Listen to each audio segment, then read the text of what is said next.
بسم اللہ الرحمن الرحیم۔ السلام علیکم۔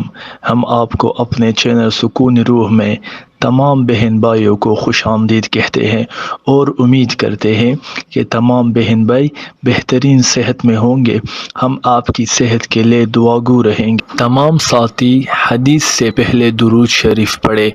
ابو ہریرہ رضی اللہ عنہ سے روایت ہے کہ نبی کریم صلی اللہ علیہ وسلم نے فرمایا، بے شک دین آسان ہے، اور جو شخص دین میں سختی اختیار کرے گا تو دین اس پر غالب آ جائے گا اور اس کی سختی نہ چل سکے گی۔ بس اس لیے اپنے عمل میں پختگی اختیار کرو اور جہاں تک ممکن ہو میانہ روی برتو اور خوش ہو جاؤ کہ اس طرز عمل سے تم کو دارین کے فوائد حاصل ہوں گے، اور صبح اور دوپہر اور شام اور کسی قدر رات میں عبادت سے مدد حاصل کرو، یعنی نماز 5 وقتہ بھی مراد ہو سکتی ہے کہ پابندی سے ادا کرو۔ اگر آپ کو ویڈیو پسند آئے تو برائے مہربانی ویڈیو کو ضرور لائک کریں۔ شکریہ۔